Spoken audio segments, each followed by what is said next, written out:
I worked 3 jobs in America to build us a future. He used the money to import another woman. She sent him $40,000. Not once, not twice, not in one dramatic moment of sacrifice. Over 4 years, Adunola Fashola wired money from 3 different jobs, 3 different cities, 3 different versions of herself, all for one man, her husband, Taiwo.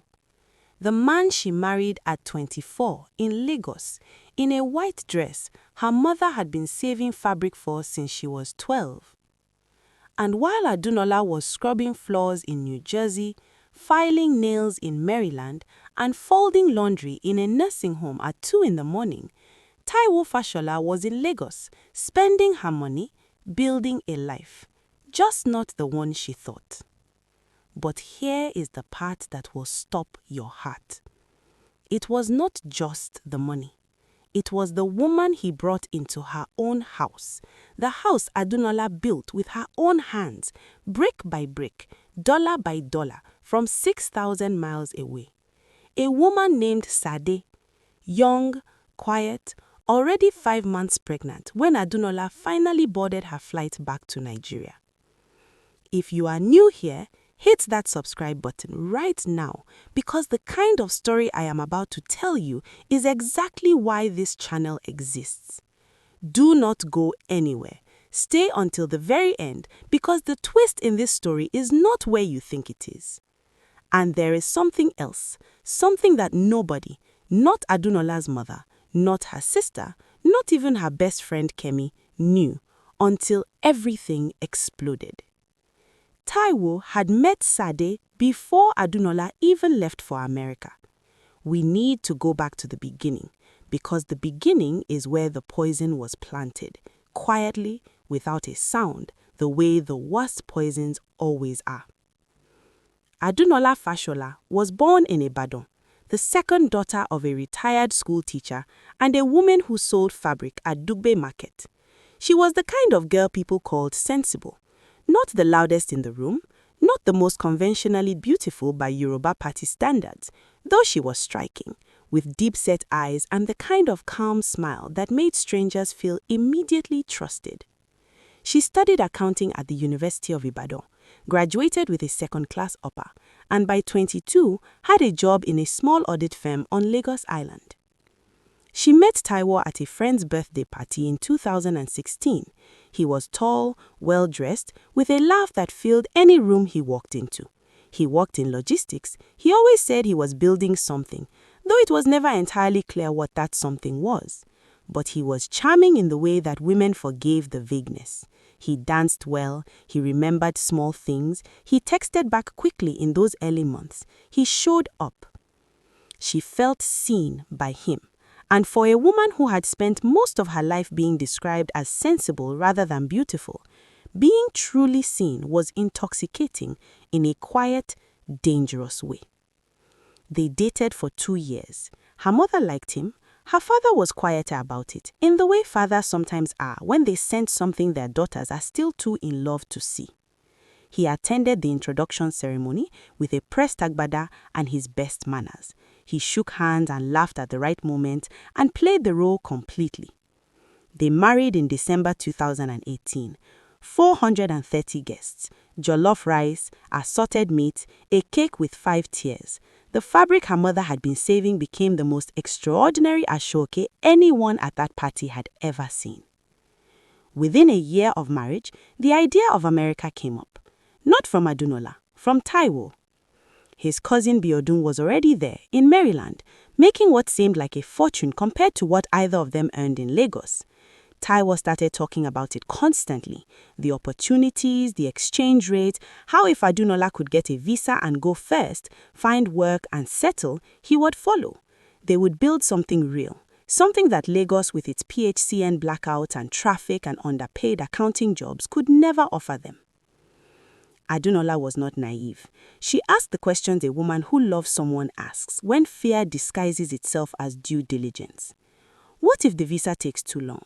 What will you do here alone? What if the plan does not work? Taiwo had answers for everything. He always did.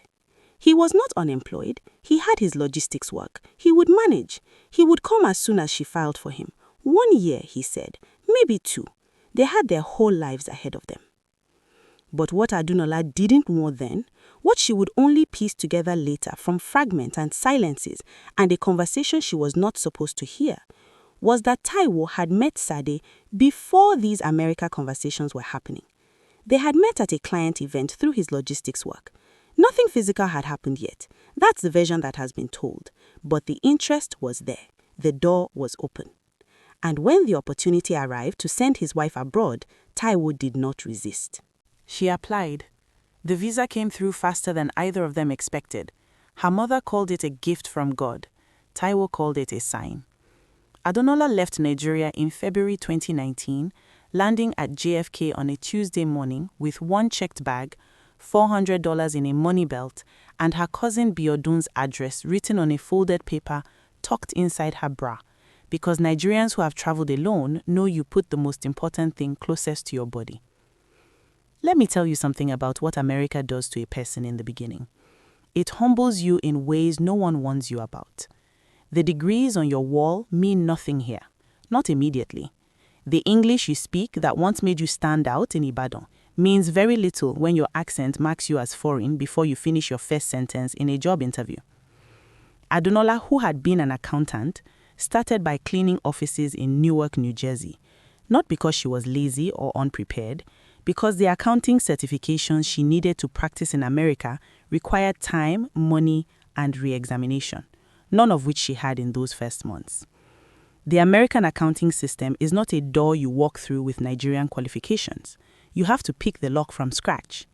She cleaned 3 nights a week, Monday, Wednesday, Friday. She enrolled in an online course for her CPA examinations on weekends. She shared a 1-bedroom apartment with her cousin Biodun and his wife Yetunde and their toddler son. She slept on a fold-out sofa that made a creak like a wounded animal every time she shifted her weight. She learned quickly that this was not the time for pride. And every Sunday, she called Taiwo. In those early calls, he was warm, attentive. He asked about her work, her food, the cold, which she described in ways that made him laugh because she had not fully understood cold until that February in New Jersey. He told her he missed her.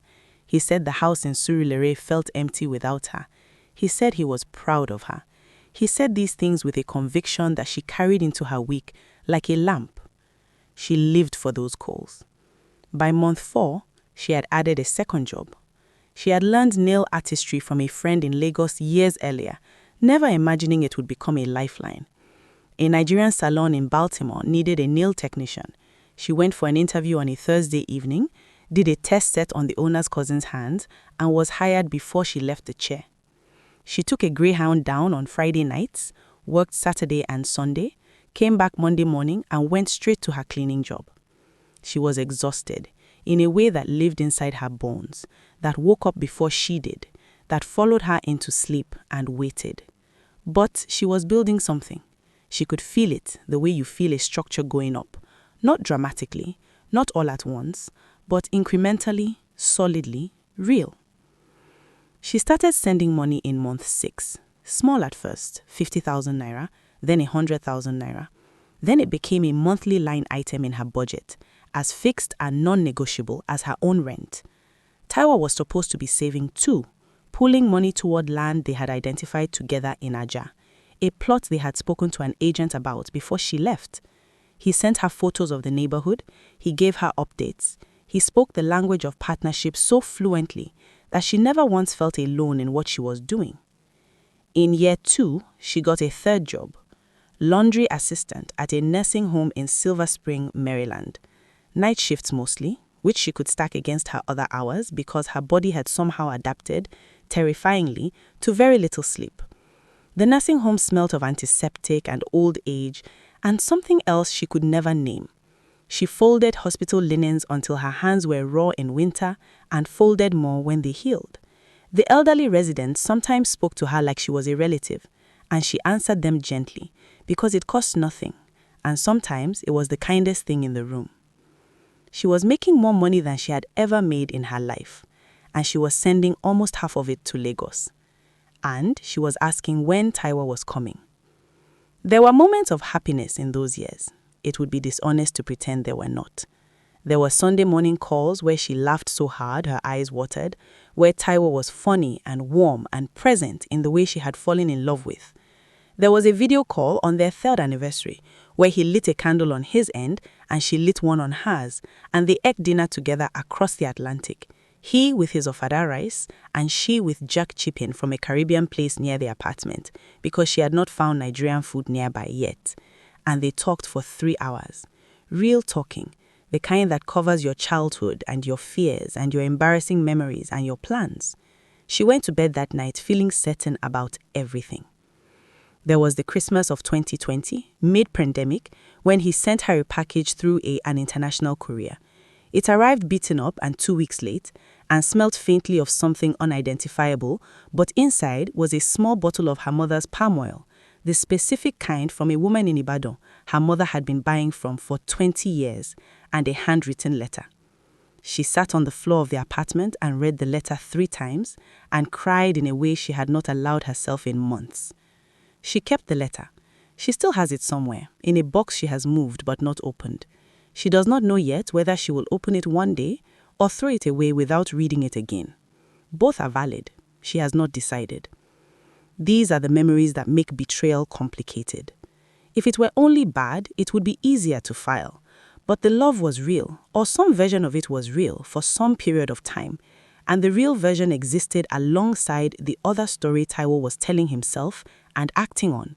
And that is what makes it difficult to simply categorize him as a villain and move forward.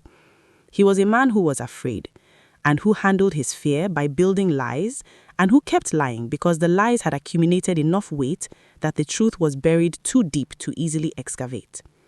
That does not absolve him, but it explains him, and understanding something is not the same as forgiving it. Adunola came to this understanding slowly and privately. It is not something she announces, but it is part of how she carries the story without being destroyed by it. There was always a reason the visa application was delayed. The documentation needed supplementing. The appointment date was moved. The officer had asked questions that his lawyer said required additional preparation. Then there was COVID-19, and honestly, that gave him 2 full years of legitimate cover. Embassies closed, international movement slowed, the world went strange, and stayed strange for longer than anyone planned. And Adunola, like millions of people separated from people they loved, adjusted to waiting as a permanent condition.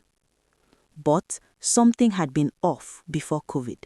Something subtle. The way a picture that is slightly crooked on a wall you have lived with for years becomes something your eye catches one day without knowing why. The Sunday calls became Saturday calls, then every other weekend. He started sounding distracted in a way she could not locate. Replies to her WhatsApp messages arrived hours later than they used to. She noticed, the way you notice a temperature shift before you can name what is changing. She told herself it was stress. His business was struggling, he said so. The logistics company he had been working with had cut roots. He needed capital to pivot, to restructure, to wait it out. She sent more money. She always sent more money. By the time 2022 arrived, Adunola had wired Taiwo approximately $38,000. She had also, through an agreement conducted over phone calls and WhatsApp voice notes, and one tearful video call where he told her he had found the perfect plot, and she cried happy tears, agreed to purchase land in Aja. The agreed price was 4 million naira. She sent it in 2 installments, the first in early 2021, the second 6 months later. She kept all her receipts, not because she was suspicious, because she was an accountant. Some habits are not about distrust. They are just who you are. The land deal is where everything starts to unravel, and the unraveling began, as unravelings often do, not with the person who was wronged, but with a friend who was watching. In early 2022, Kemi Adeyori, Adunola's childhood friend from Ibadan, was in Lagos for work. Kemi was not the type to insert herself into other people's marriages. She had enough complexity in her own life. But she was the kind of friend who paid attention, who stored information quietly, who asked questions under the guise of casual conversation. And she had been paying attention to things in Adunola's marriage for longer than she had ever said out loud. She went to the Aja plot. She wanted to see it. She told herself she was just curious, just wanting to see the thing her friend was pouring herself into from thousands of miles away. There was a plot of land, yes, but it was not listed in Adunola's name. She hired Barrister Onifade, a small and careful lawyer she knew from her church in Ikeja, a man with a reputation for being thorough even when the case was small. He pulled the land registry records. He examined the title documentation. The plot was purchased. It was registered to 2 individuals, Adunola Fashola and Sade Adeyemi, jointly. When Kemi called Adunola with this information, it was a Thursday afternoon in April 2022. She was in the laundry room of the nursing home in Silver Spring.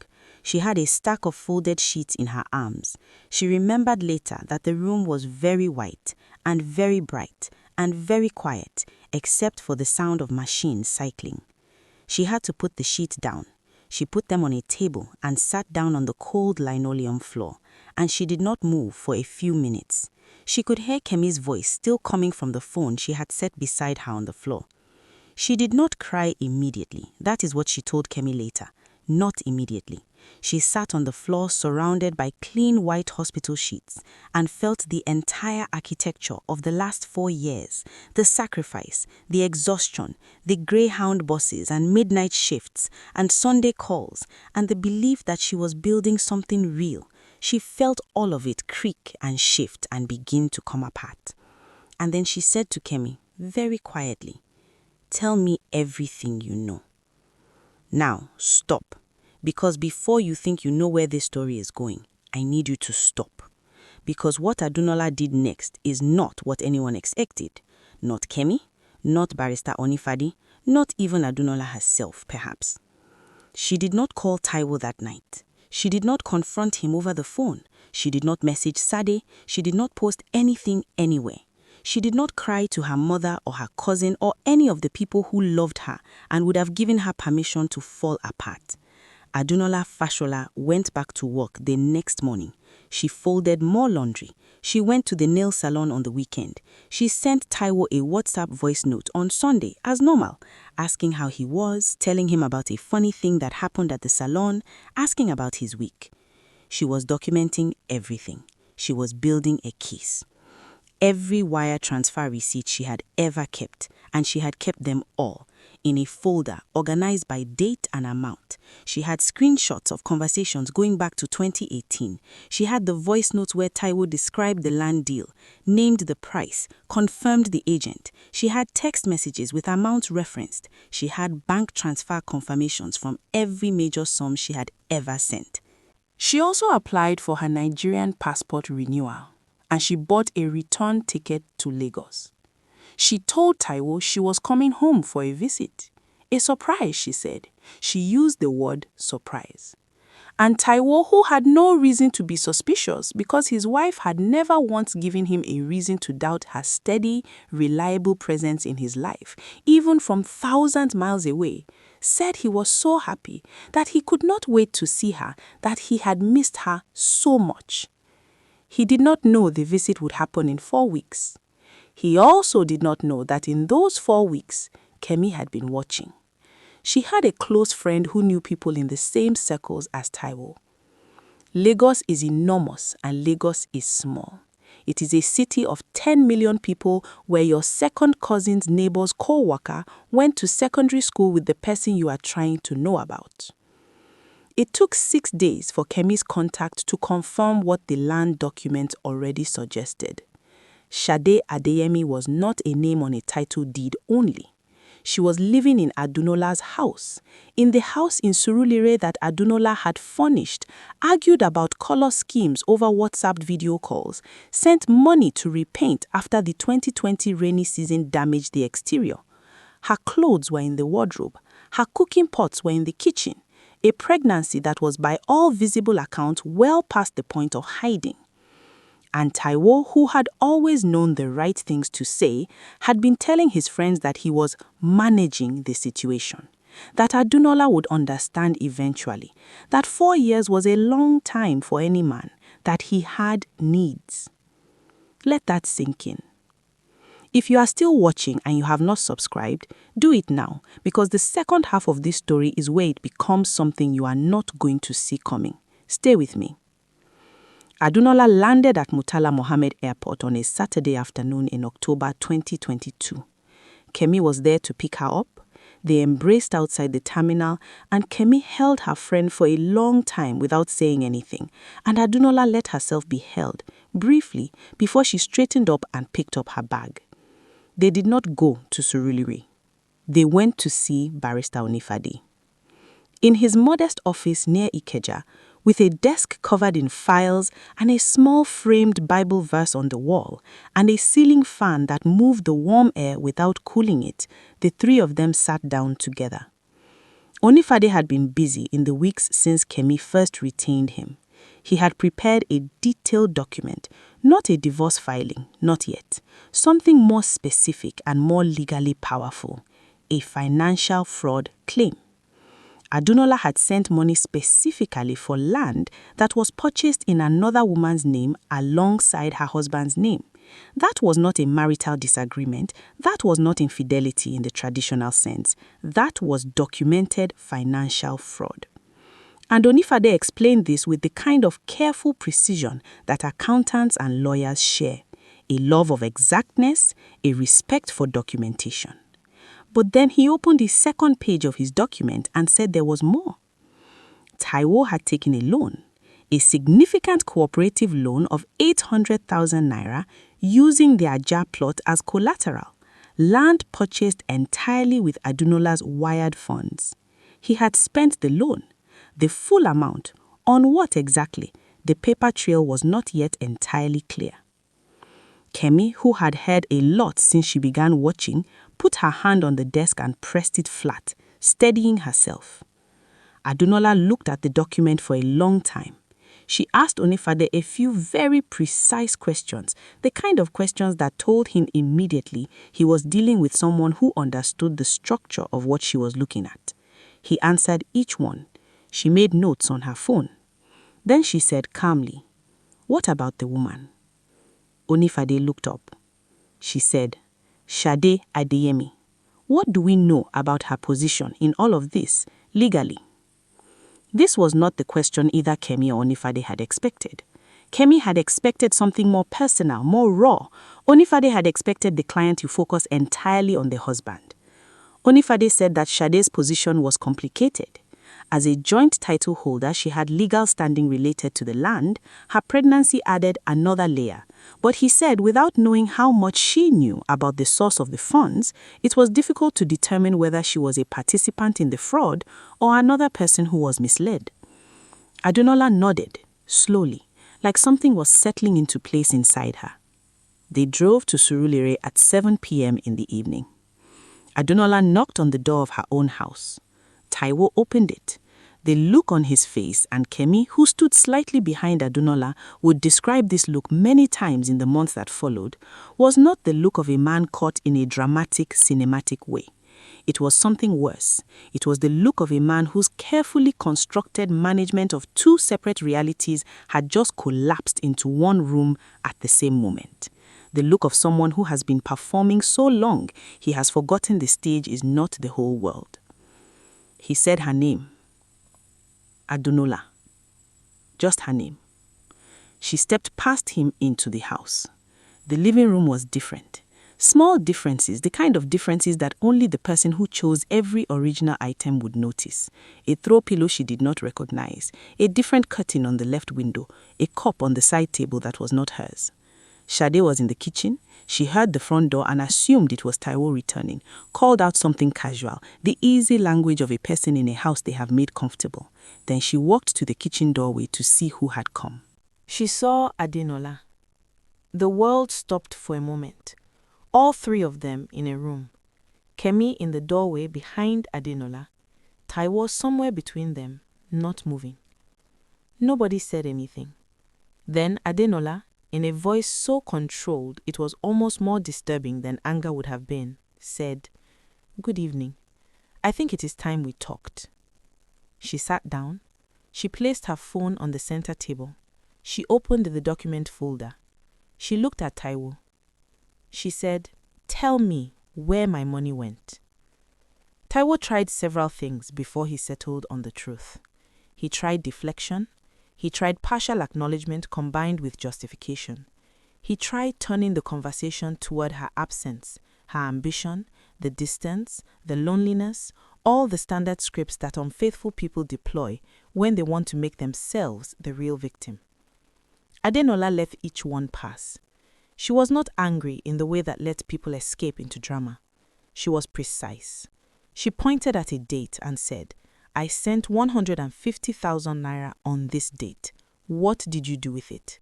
She moved to the next date and the next. Sade, who had come and stood in the kitchen doorway, sat down at some point, on the floor, right there, against the doorframe, just sat down, as if her legs made the decision before she did, because she was hearing things she had not known.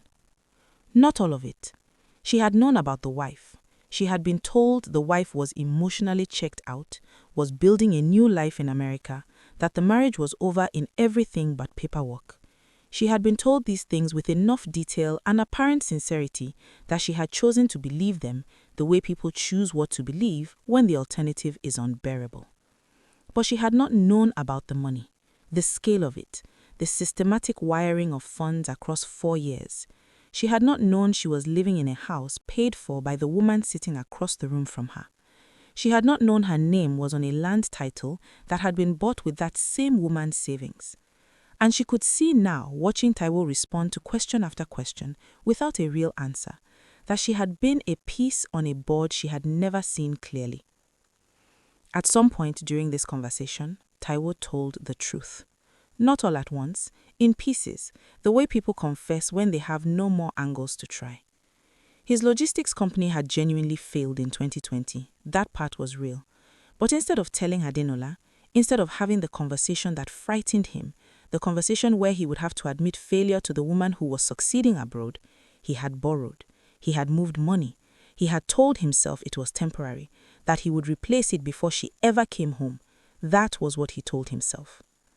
By 2021, when the debt had grown and the gap had widened and Sade had entered the picture and filled a space inside him that his shame had hollowed out, he had made a quiet decision. He was not going to America. The visa delays were not entirely out of his control, but he had not fought them the way he could have. He had let them drag. He had decided in his private understanding of himself that Adunola had moved on, that her success was a kind of departure, that she had built a life that did not include him and was sending money out of obligation or guilt.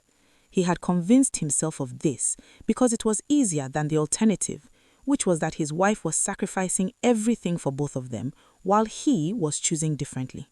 So he chose differently and kept her money. There was silence in the room after this. Then Adunola said, "How far along are you?" She was looking at Sade. Sade said, 5 months. Adunola looked at her for a long time, then she said, "Did you know all of it?" And this is the moment people always ask about when the story is told. Because Sade could have lied. It would have been the easier thing. She could have been defensive or hostile or tried to protect whatever version of events allowed her to maintain some dignity. Instead, she said, "I knew about you. I did not know about the money. I did not know about the land until 2 months ago when he told me my name was on a title, and I asked him about it and did not get a real answer." She looked at Adunola. "I am sorry. I know that does not fix anything." Adunola did not respond right away. She looked at Sade for a long, quiet moment, and whatever she was measuring, whatever calculation she was running in that deep and precise mind of hers, she came to a conclusion that surprised everyone in the room. She said, "Okay." Then she picked up her phone, called Barrister Onifadi, and said, "We are ready." The legal process was long and careful. Onifadi was methodical. The fraud claim was filed formally. The land title dispute entered the process with documentation of the source of funds as the primary evidence. Taiwo's cooperative loan against property he had no legitimate sole ownership of became part of the claim. Taiwo hired a lawyer. He contested certain aspects. His family mobilized in the way Nigerian families do when a marriage is ending, with visits and phone calls and conversations that were sometimes compassionate and sometimes simply desperate to preserve the appearance of stability. Taiwo's mother came to see Adunola. She sat in Kemi's living room because Adunola was staying with Kemi, and she spoke for almost an hour about forgiveness and the sanctity of marriage and the children they had not yet had and the future that could still be salvaged. She was not a cruel woman. She was a frightened woman. There is a difference, and Adunola knew the difference. She listened. She said when Taiwo's mother had finished, "Mama, I have heard you, but your son spent 4 years of my labor on a life he built for someone else while I slept on a sofa in New Jersey and worked through the night in a nursing home. I did not leave this marriage. He did. He just did not tell me until I came home to find the evidence."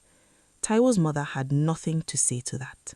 One of his aunties made the additional mistake of traveling to Ibadan to speak with Adonola's mother.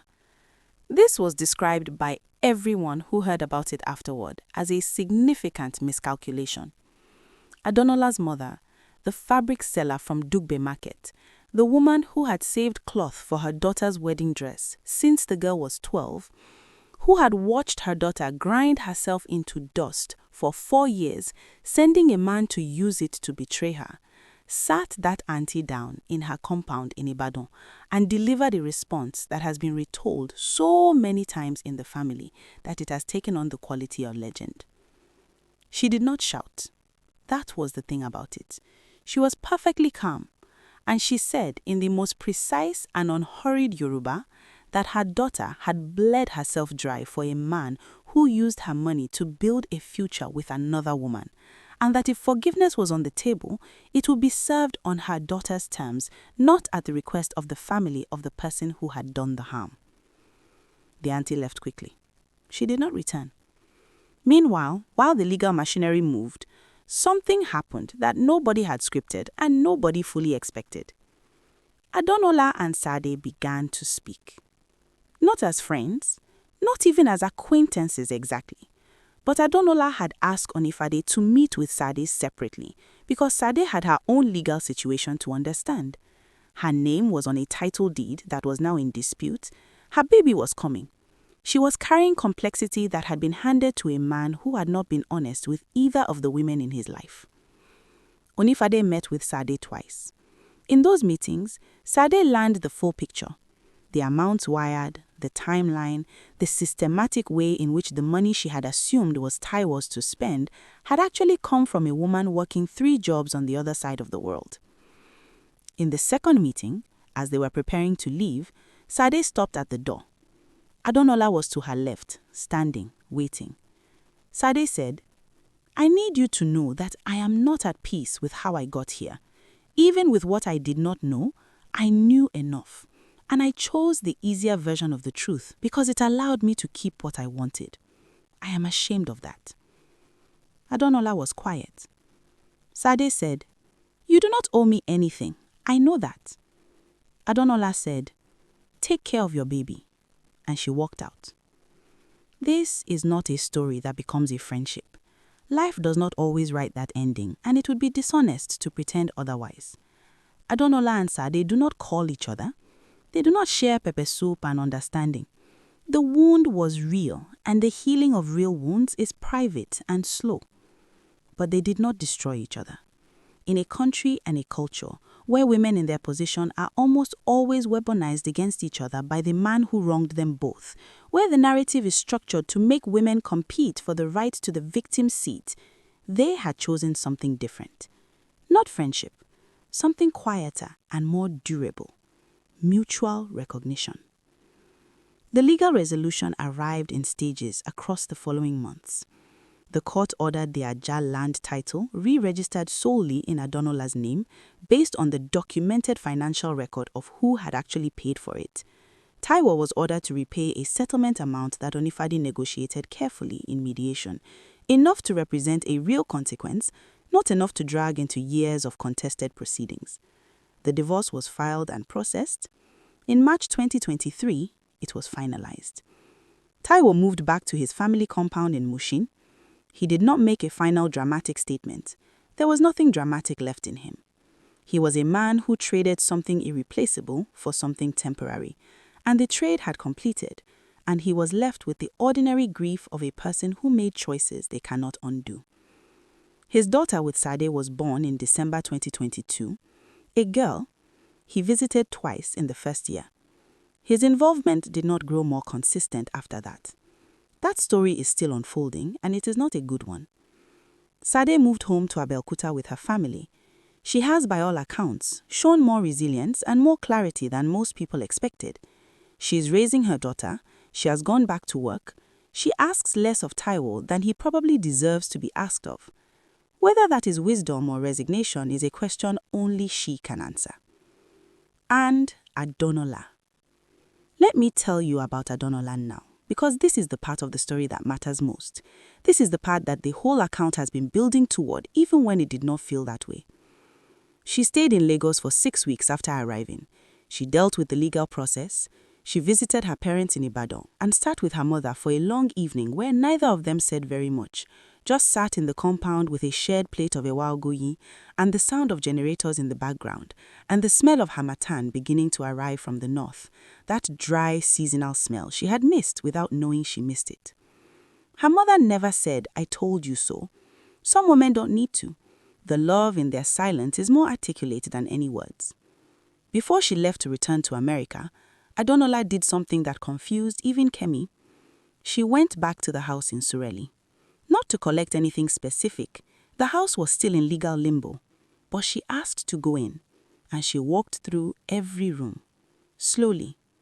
The bedroom where she and Taiwo had slept for the first year of marriage before America, the kitchen with its unfamiliar cookware, the small balcony facing the street where she had once sat on a Sunday morning with a glass of water, watching the neighborhood wake up, feeling fully, completely, quietly content. Kemi stood at the door and watched her friend walk through the house. She was not crying. That was the thing Kemi noticed. She was not angry. She was not performing.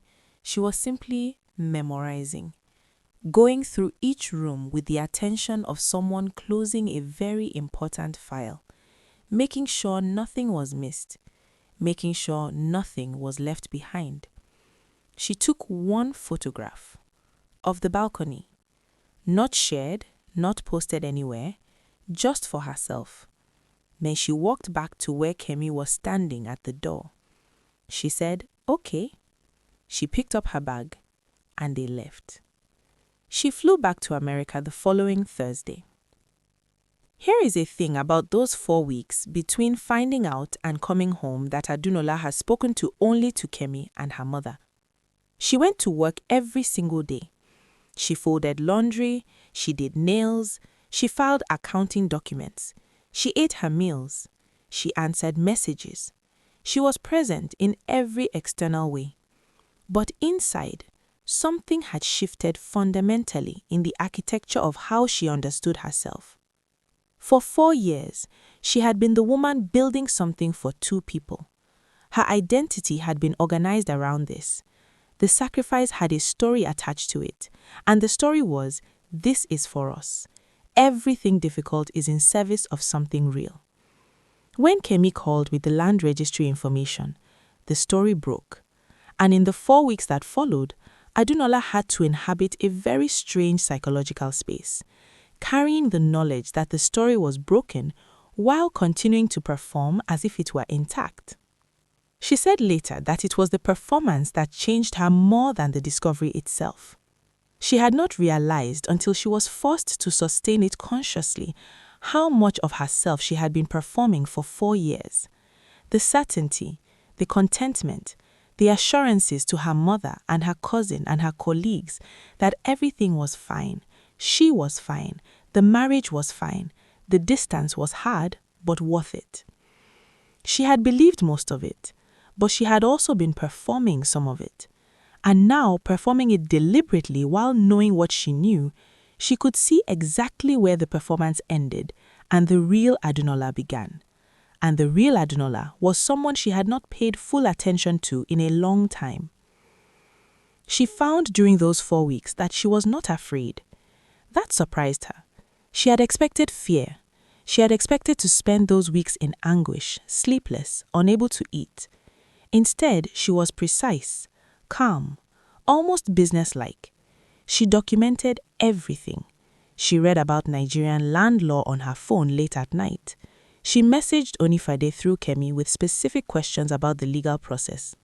She thought about logistics. She wondered at one point whether the calmness was a form of shock. Maybe the grief would arrive later, she thought. And she was right, it did arrive later, in stages and seasons over the following year. There were nights in her Silver Spring apartment after the divorce, after the certification, after the new job, when she would wake at 3 in the morning and the weight of those 4 years would be sitting on her chest like something physical, and she would have to breathe through it and wait for it to pass. But in those 4 weeks before she went home, she was not afraid. She was ready. She flew back to America the following Thursday. It looked the same when she got back. The same streets, the same nursing home, the same fold-out sofa. The external world had not been informed of the earthquake that had happened inside her. She went back to work the day after she landed, not because she had to immediately, but because she needed the structure, the familiar weight of sheets in her arms, the rhythm of work she had done hundreds of times, gave her somewhere to put her body while her mind slowly processed what had happened and what came next. The nursing home had a resident, an elderly Nigerian man in his 80s named Mr. Obiechina, who had been there for 2 years. He always brightened when he heard her accent. He called her his daughter, even though she had explained she was not related to him. He had said that was a detail and did not change the fundamental fact. She had laughed at that then, and she laughed at it now, 2 years later, still walking those same corridors, and it helped her remember that small kindnesses were not nothing, that they were sometimes exactly what was needed. She called Barrister Onifade regularly from America as the legal process moved forward across the ocean. The time difference meant early morning calls for her and late afternoon calls for him. He was always measured, always precise, always willing to answer her very specific questions about very specific documents. He told her once that she was the most organized client he had ever worked with. She said it was because she was an accountant. He said it was because she was someone who understood that the gap between what you are owed and what you can actually recover depends almost entirely on how well you have documented your position. She sat with that for a long time. It was more than legal advice. Her cousin Biodun's marriage had ended during the time she was dealing with her own. He was now living with a roommate in the apartment. The fold-out sofa was still there, but somehow looked less like temporary and more like it had been waiting for her specifically. She told herself this was a season, not a sentence. She enrolled in a formal CPA examination preparation course in January 2023, the same month her divorce proceedings were finalizing in Lagos. There was something almost intentional about this timing, though she would not have called it intentional at the time. It was simply that she had been working toward this certification for 4 years, and she had kept getting pulled sideways by the life she was trying to maintain from a distance. And now there was no distance to maintain. There was only forward. She passed her first 2 examination sections in March and April of 2023. She passed the remaining 2 sections by September. She had to reschedule one sitting because of a shift she could not trade at the nursing home, and she did not catastrophize about it. She just rescheduled and studied on the Greyhound on the way to the saloon in Baltimore, highlighting practice questions with a yellow marker in her lap. In October 2023, Adunola Fashola became a licensed CPA in the state of Maryland. She allowed herself 1 full day of doing nothing. She lay on the fold-out sofa that made its wounded animal creak and watched Nigerian movies on her laptop and ate noodles she did not put enough pepper in by accident and fell asleep at 8 in the evening. The next morning, she applied to 5 accounting firms. By December, she had accepted an offer, an entry-level position in a real firm in Washington, D.C., a firm with a name on the door, with clients, with a desk with her name on a printed card, with work that used the education she had been carrying around for years, waiting for the right conditions to deploy. She gave notice at all 3 jobs in the same week: the cleaning company, the nail salon, the nursing home. At the nursing home, her supervisor, a middle-aged Jamaican woman named Mrs. Clark, who had always treated Adunola with particular respect, heard the news and said simply, "Good, you are never supposed to stay this long anyway." Then she hugged her, which was entirely out of character and exactly right. Adunola rented her own apartment in January 2024. A small place in a neighborhood in Silver Spring she already knew from those years of overnight shifts. She knew which grocery store stayed open late. She knew which bus came on time and which one to add 10 minutes to. The neighborhood knew her shape, even if it did not know her name. She bought herself a proper bed, king-sized, with a frame and a headboard and sheets she selected herself in a store, standing in the aisle for 20 minutes, choosing between 2 similar shades of blue until she chose the darker one because she wanted to, because she could, because no one was consulting and no one was waiting, and the only opinion that mattered was hers. The bed frame took 4 hours to assemble. She followed the instructions incorrectly twice, had to take apart a section she had already completed, and in the process bruised her left thumb with the small wrench included in the box. When it was finished, she stood back and looked at it and felt something she recognized after a moment as joy. Small, clean, entirely her own. She called her mother every Sunday still. The calls were different now. Less performance, less reassurance, more honest. She told her mother about the apartment. She described the bed and the dark blue sheets and the thumb and the 4 hours. Her mother laughed. They spoke about Ibadan, about the fabric trade which was slowly changing as suppliers adjusted to new markets. They spoke about small, ordinary things. One Sunday, her mother said, "Adunola, I prayed for you to be happy, not successful. Happy." Adunola was quiet for a moment. The apartment was very quiet around her, the particular quiet of a space that is entirely yours. Then she said, "Mama, I think they might be the same thing for me now." Her mother was quiet too. Then she said, "Good." She did not rush into another relationship. The people around her, Kemi from Lagos on voice notes, Biodun, who had stabilized his own life, colleagues at the firm, nudged, as people do when they see someone they care about move through something difficult and emerge intact. There was a colleague at the firm named Femi Adesonya, a Nigerian-American, 33 years old, serious and unhurried, and with the kind of consistency that reveals itself in small things, who remembered how she took her coffee without being told a second time, who sent her an article about CPA continuing education without being asked. He asked her to dinner in February 2024. She said, "Not yet." He understood. He did not push. He did not disappear either. That thread is still open. She is still deciding what she wants from it, which itself is the point. The ability to decide deliberately, without pressure, without the urgency of a life being managed from a distance. This is new. She is learning how to live inside it. Back in Lagos, the Ajah land, now fully and cleanly hers, appreciated in value the way Lagos land reliably does. A developer made her an offer in early 2024. She consulted with Unifade. She sold it. The sale price was significantly more than the original 4 million naira, enough to matter. She put the proceeds into a structured investment account and into savings towards a down payment on a townhouse in Maryland. 2 bedrooms, a small yard she plans to plant in. She told Kemi she wants tomatoes. Kemi laughed until she cried and said tomatoes were the most Adunola thing she had ever heard, and she meant it as the highest possible compliment. There is a conversation Adunola had in 2024 that has been quietly repeated among a certain circle of Nigerian women in the DC and Maryland diaspora, passed along in the way that wisdom moves, person to person, in contexts where people are trying to understand what happened to them or what might be happening.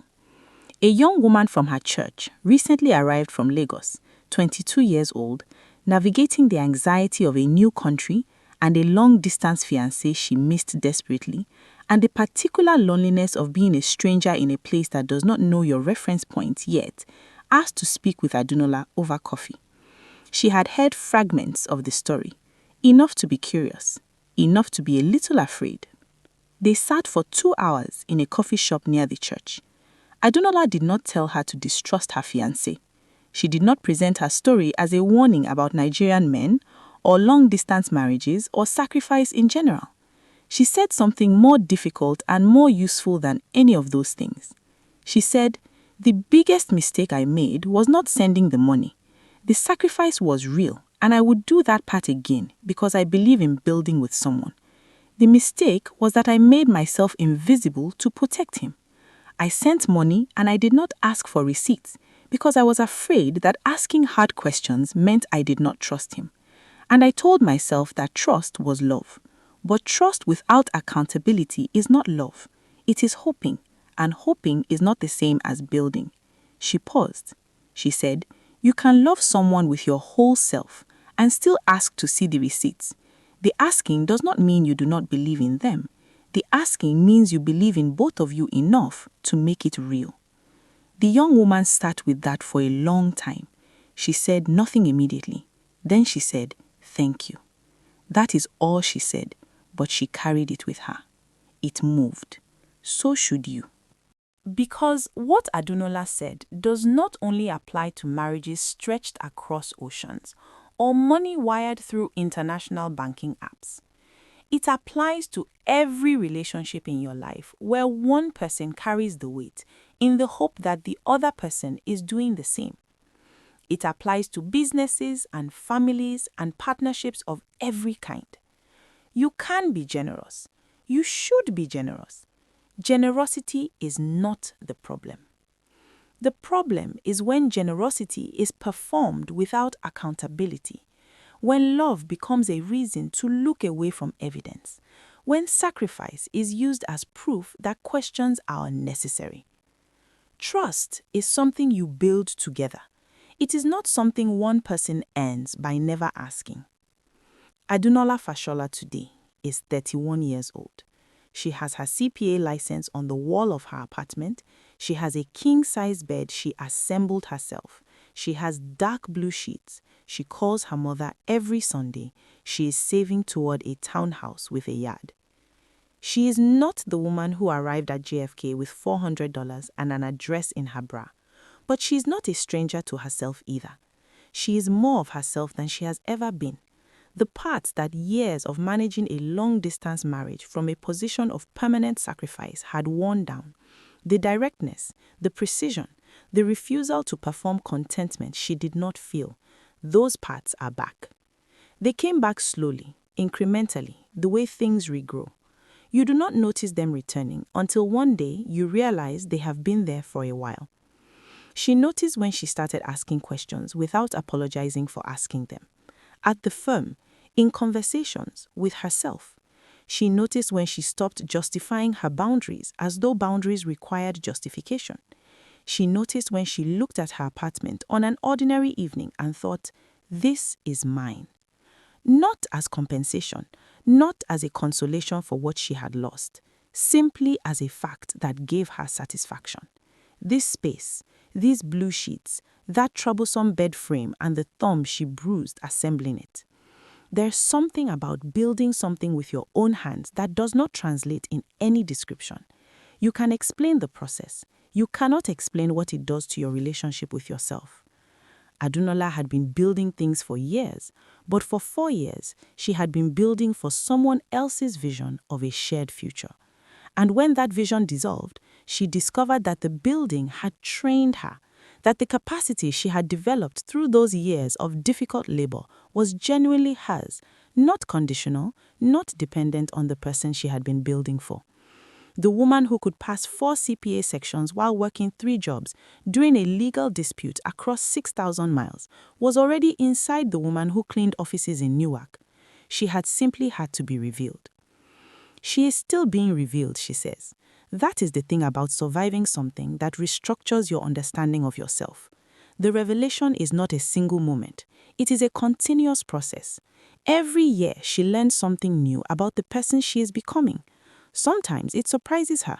Sometimes it frightens her a little, not in a bad way, in the way that anything honest can be briefly frightening before it settles into something you can live with. Her mother sees it in her voice on Sundays, not what she says, the voice itself, the way it carries itself.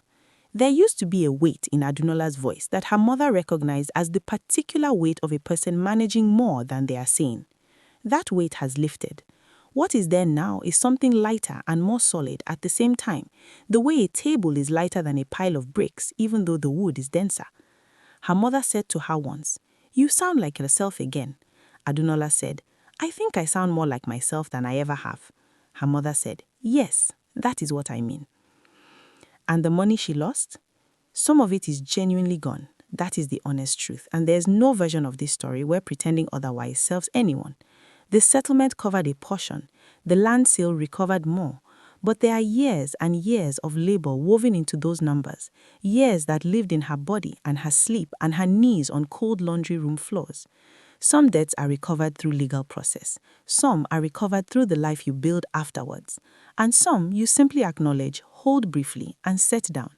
Not because you are not owed, but because continuing to carry the unpaid weight of what someone else took from you is its own kind of ongoing robbery. She chose not to be robbed twice, and she is not. She is at peace with this. Not easily, not quickly, not because justice was perfectly served, but because she understood at a certain point that spending the rest of her life trying to recover the unrecoverable would cost her something that nothing could replace. Kemi asks her sometimes, usually late at night on voice notes, whether she regrets marrying Taiwo. Adunola always takes a moment before she answers. You can hear it, the pause, the considering. Then she says, "I regret who he chose to be. I do not regret who I chose to be." And that is the line that holds this entire story together. That is the thing you should write down if you write down anything from this. Because Adunola could have unraveled. She had every reason to. The betrayal was profound. The financial damage was documented and real. The humiliation, and yes, there was humiliation, in being the wife who did not know, who kept sending money, who came home to another woman's cooking pots in her kitchen and another woman's name on her land title, was something she had to absorb privately, over time, without an audience, without applause for surviving it. But she chose not to let it be her last chapter. She chose not to let Taiwo's decisions become the definition of what her life meant. She walked through every room of that house in Surulere. She memorized it with the care of a person who respects her own history, even when that history contains pain. She took her photograph of the balcony, she closed the file, and she walked out. That is not a small act. It looks quiet from the outside, a woman walking out of a house. But from the inside, it is enormous.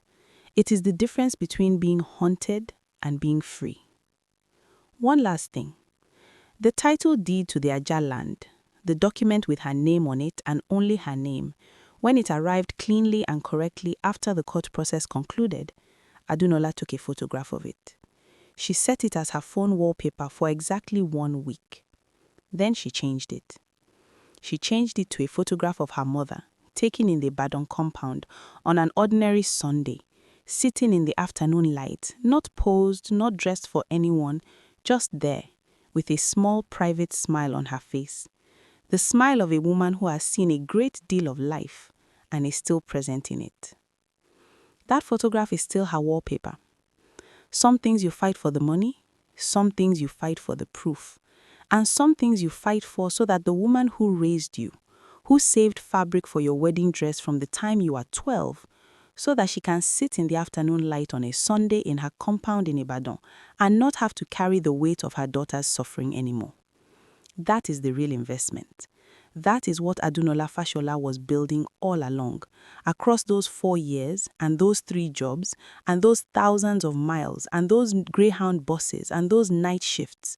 She was building the capacity to come back to herself. She just had to walk through the burning version of the life she thought she was building first.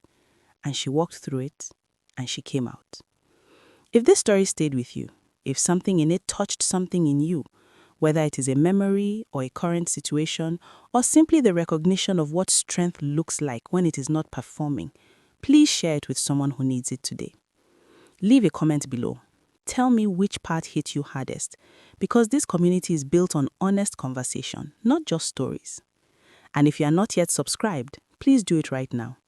This channel is here for exactly these stories, the real ones, the complicated ones, the ones where the ending is not clean or simple or entirely fair, but where the person at the center chooses to walk forward anyway. Stories where women survive, not because survival was easy, but because they were not willing to let someone else's choices become the final word on who they are. New stories every single week. I will see you in the next one. And please, whatever you are building, whatever you are sacrificing for, whoever you are building it with, love generously and ask to see the receipts.